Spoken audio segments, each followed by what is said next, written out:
Beautiful people, कैसे हैं आप लोग।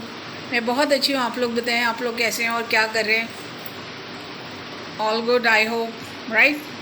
अच्छा, तो आज हम बात करेंगे मैडम 1114 के बारे में। उनका एक वीडियो आज कल शायद आया है, कल आया है, हाँ। उनका एक वीडियो आया है, तो उन्होंने सारा सत्तानी की वो जो बोलते हैं उसको कटीली वो बोल दिया, तो थोड़ी वो एंग्री यंग वुमन हो गई हैं।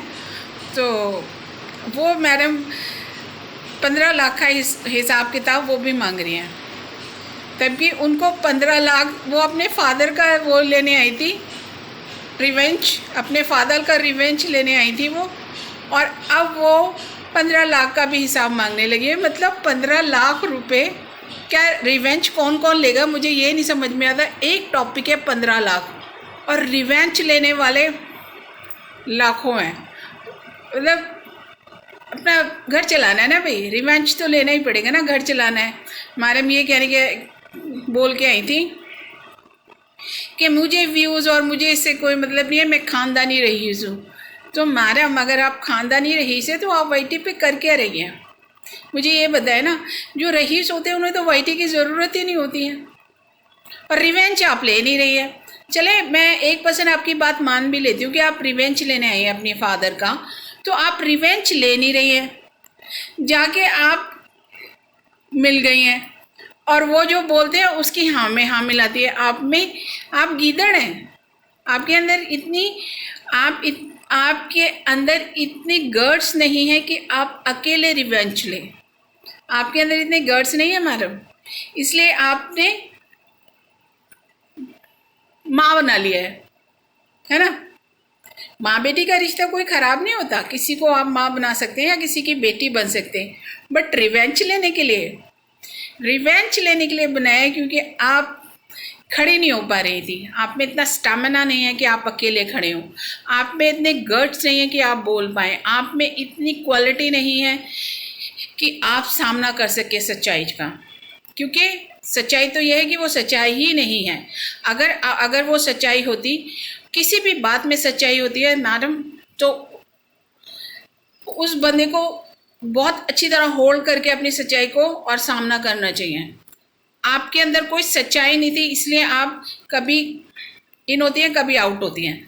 तो अगर आपके अंदर सच्चाई है तो खड़े रहें, और किसी का सहारा लेके ना खड़े रहें।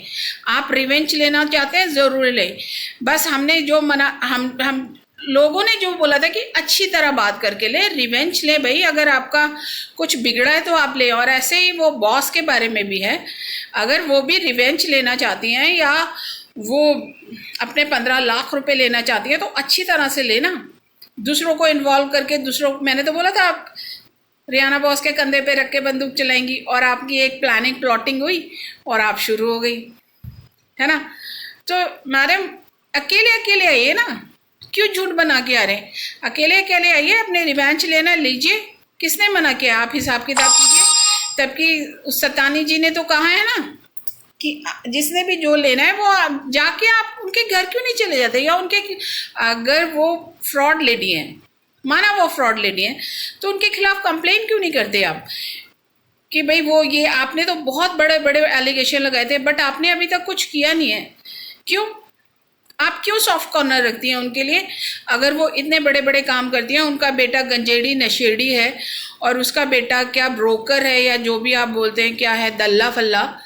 मतलब किसी के लिए गलत लैंग्वेज यूज़ करनी। आप ये भी बोलते हैं कि वो अभी 20 ईयर्स का, और आप उसे दल्ला भी बोल रही है। क्यों बोल रही हैं, क्यों, क्या रीज़न है बिहाइंड द रीज़न। अगर कुछ आपको नज़र आता है तो आप लोगों को बताइए ना। दल्ला किस पर्पज से बोलते हैं, हम भी तो सुने कि वो दल्ला क्या है, उसने किस चीज़ की दलाली करी है। आपके पास प्रूफ है, आपको पहले भी बोला था प्रूफ है तो लेके आइए, दिखाइए पब्लिक को, पब्लिक के लिए कीजिए ना। हमने तो बोला था कि हम उनका साथ छोड़ के, अगर वो सच में ऐसी है, कोई स्मगलर है या वो भाई प्रोस्टिट्यूशन के धंधे में है, तो आप बताइए, हम आपके साथ होंगे। हम गलत आदमी का साथ थोड़ा ना देंगे। मैडम इतनी भी अंधेरी नहीं हो गई है कि हम किसी गलत आदमी का साथ दें। अगर आपके पास कुछ प्रूफ है, आपके पास है या बॉस जी के पास है, तो लेके आइए। Keep watching my video, like and subscribe. Thank you so much, bye, take care, bye bye.